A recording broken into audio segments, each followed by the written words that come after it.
On the day of the eviction, we would tell all the men to leave the building. We knew that the police were rough and would beat them up. It was the women who remained in the apartments in order to resist. We went out onto the fire escapes and spoke through bullhorns to the crowd that gathered below. As soon as the police came to begin the eviction, we roped off the street and people gathered. The police put machine guns on the roofs. They pointed them down at the people on the street. People, fellow workers, we are the wives of unemployed men, and the police are evicting us. Today we are being evicted. Tomorrow it will be you.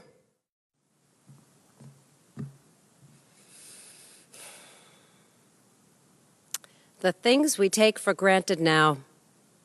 These were revolutionary ideas when we began to demand them in the 30s. We wanted unemployment insurance. We wanted home relief, hot meals for children in schools, and housing for the destitute people living in the city dumps. In that time, who heard of an 8-hour day? Even the idea of a union was in this time a new concept in the world. No one expected decent wages. The others with the privilege were born up there. But we were on the bottom. To us, the idea that we had the right to strike, that was something that was hard to imagine. So, what could be done about all this? We began to organize. We formed unemployed councils.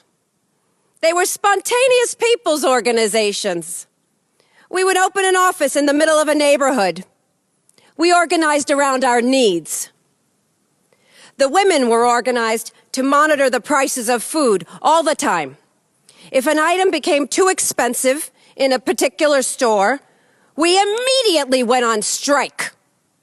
We picketed with the sign, "Don't patronize this grocery. They are charging too much for bread." Nobody would cross our picket lines. By that time, our workers were everywhere, leading demonstrations, circulating petitions, speaking on street corners. So we would go into a building, introduce ourselves, and ask the people to organize. We promised that we would fight the evictions and help take care of the people who were thrown out. In those days, you would walk down the street and see whole families with their children sitting on the sidewalk, surrounded by furniture.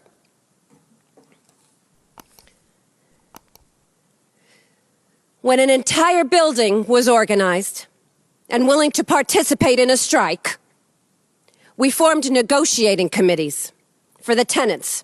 We put up large signs in every window facing the street and picketed the house. The signs read, "Rent strike, don't rent apartments in this building." The landlord, of course, would rather die than give in to the tenants' demands. So the strike began. We knew that one day he would give some eviction notices, but he could never evict everyone. It cost too much. On the day of the eviction, we would tell all the men to leave the building. We knew that the police were rough and would beat them up. It was the women who remained in the apartments in order to resist. We went out onto the fire escapes and spoke through bullhorns to the crowd that gathered below.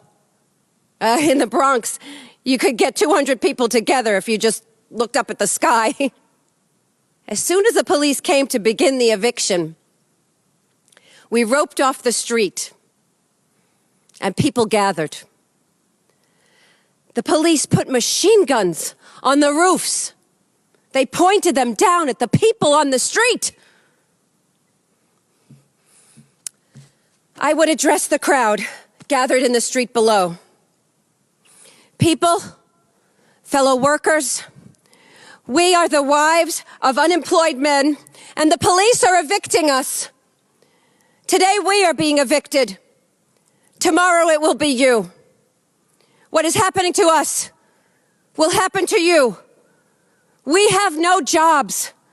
We can't afford food. Our rents are too high. The marshal has brought the police to carry out our furniture. Are you going to let it happen?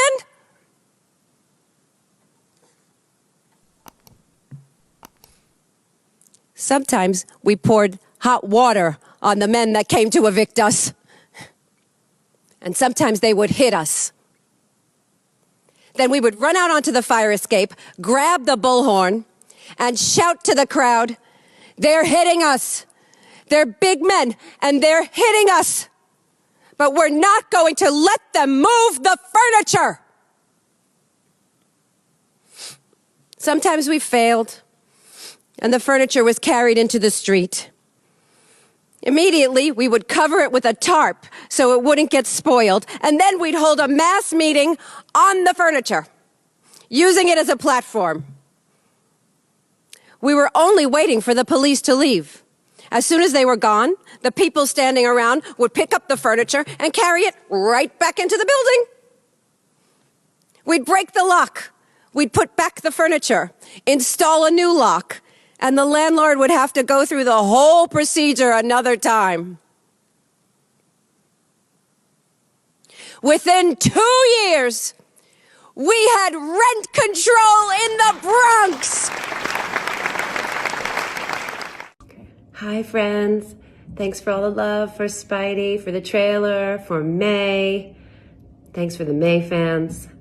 And I'm excited for you to see the film. Just a few more months. Tease you a little bit more.